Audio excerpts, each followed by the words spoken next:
Hello my friends, I'm Bruce Larson and I'm the IRC Tire Guy. Today we've got 5 timed drills that are guaranteed to make you faster. Now you can do these drills on a turn track, an endurocross track, a motocross track. What I will say is hopefully your lap times are between 1 minute and 2 minutes. I mean, you can get a little higher than that, but I like that range. 1 minute to 2 minute works perfect. Now, essentially the goal here is to show you guys the different forms of turn track training that can really improve your overall speed.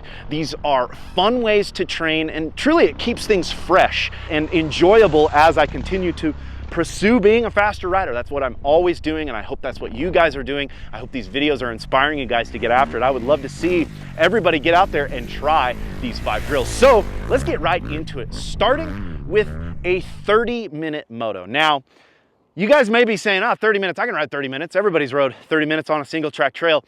Honestly, it's very different to put down a consistent 30-minute moto, pushing your pace on a turn track, a motocross track, even an endurocross track. If you're really sadistic, you can do it on there. I've done that before. It's very brutal. That being said, honestly, it's kind of rare air for people to actually go out on a turn track and put down 30 minutes. It's very challenging to do that. It's physically challenging, it's mentally demanding, and it's a great way to train. And like I said, I think a lot of guys would assume, yeah, I could probably do that. But to actually get out there and push, it's much harder than you think. Now, here is some heart rate monitor data from a 30-minute moto that I did last week. You can see I'm maxed out. I'm giving it everything I got. 198 beat max, right? So that's every bit of everything. I'm really pushing and trying to maintain a constant, consistent pace. Another piece of this 30-minute moto practice is time your laps. And truly, having lap times is gonna come into play as we move through this. So the first step is going out on a turn track and laying down 30 minutes. Timing every single one of those laps and finding out what your average is. Now, I'm using the My Pit board. It's essentially a GPS that goes on your handlebars. I like it because you can kind of look down and see how fast your laps are. Again, that's going to come into play as we move through these drills.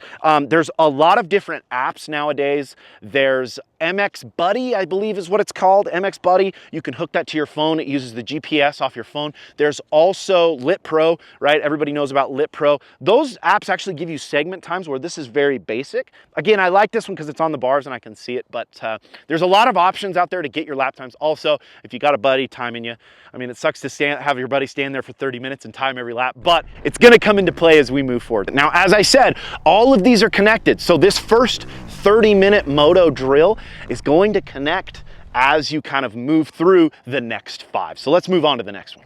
Now, after you've completed your 30-minute moto, you should have all your lap times and essentially your average lap time. From there, we move on to the next timed drill, which is hot laps. Hot laps are a great way to find extra intensity. We're looking for the fastest possible single lap that you can put down.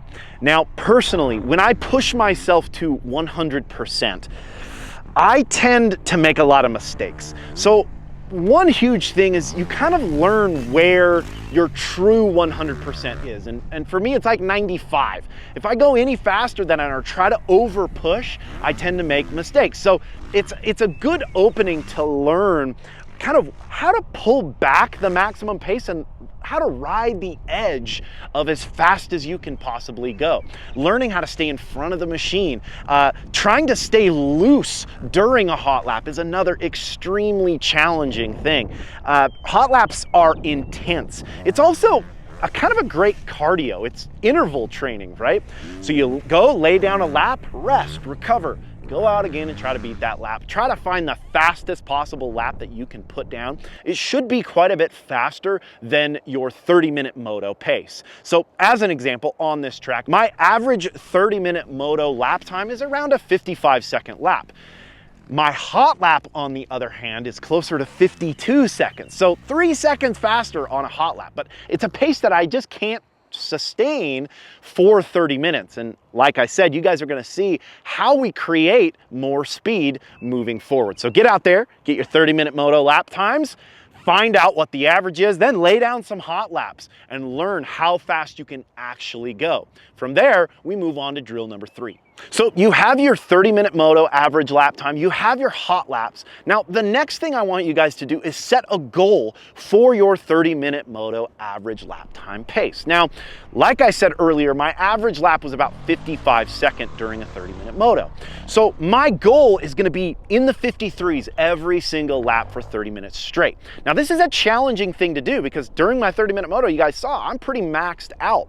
So the way that you approach this is that timed third drill. What I like to do is set a goal for 3 to 5 laps. So let's say my goal for 30 minutes is a 53-second pace. I'm gonna run that for 3 to 5 laps and see how that feels. Basically, this idea came from trying to run a fast mile pace, jogging. At one point, my fastest mile was 5 minutes, 45 seconds. And I had this goal where I was like, man, it would be really cool to break into the 4-minute mile time, 4 minute, 59 seconds, right? So I did some research on it, and essentially what they tell you to do is go out and run 1 lap at that pace that your goal is, right? So if I want to run a 5-minute or under 5-minute mile, I need to run each lap, or 400 meters, at 1 minute and 15 seconds. And essentially we're taking that goal and putting it in to moto. And I'll tell you right now, it works. Going out and pushing that pace as your goal time for 30-minute moto, it's challenging, but eventually it'll become the norm.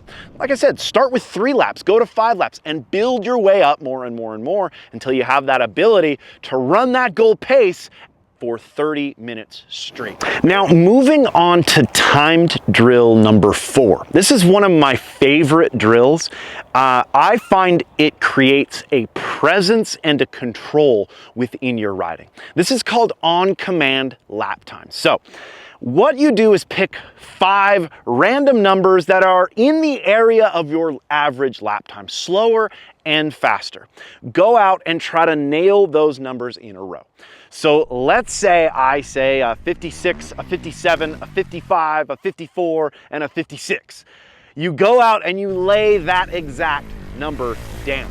Now, this is extremely challenging, but it creates an understanding on the bike where we have this ability to go slower or faster when we need to.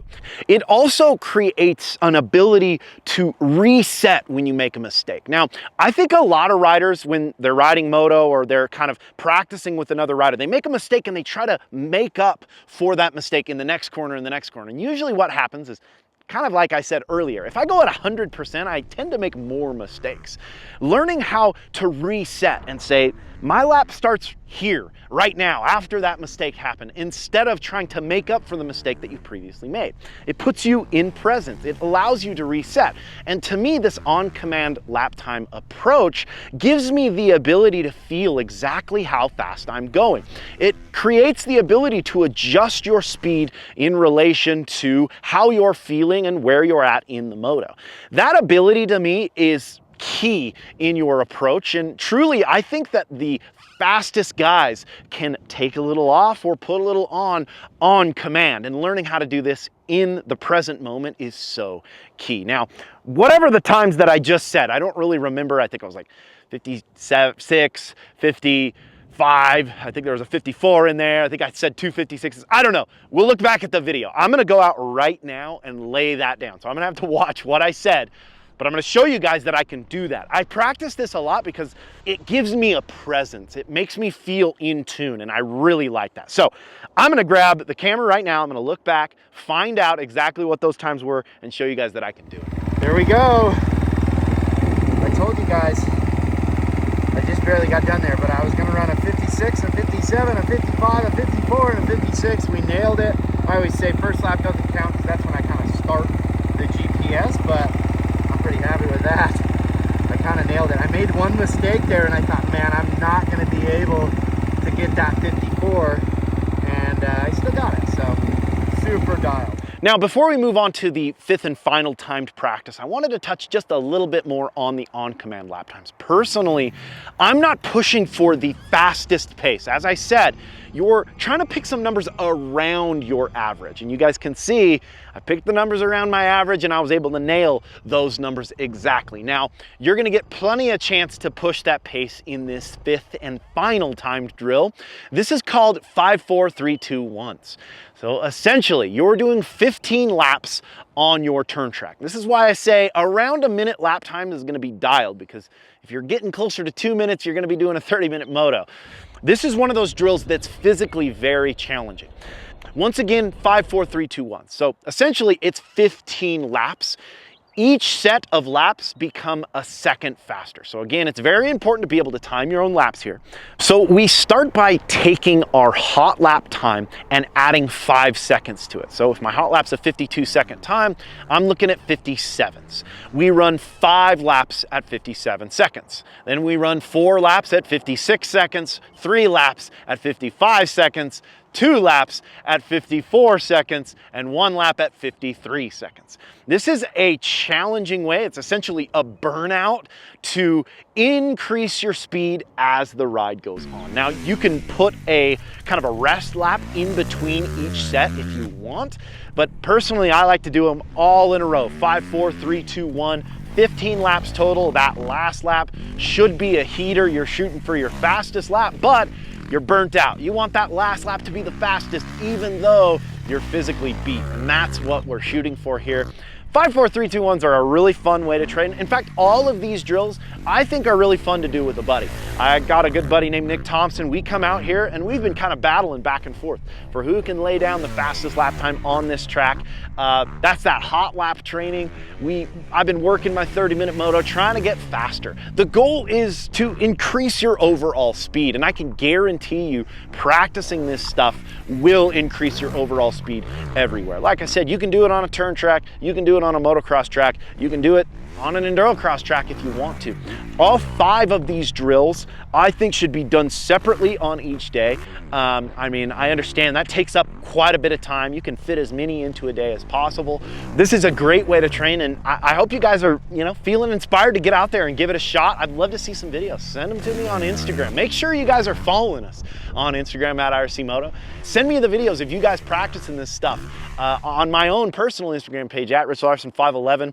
I hope you guys are enjoying the channel. If you are, make sure to like, comment, and subscribe. And until next time, keep shredding.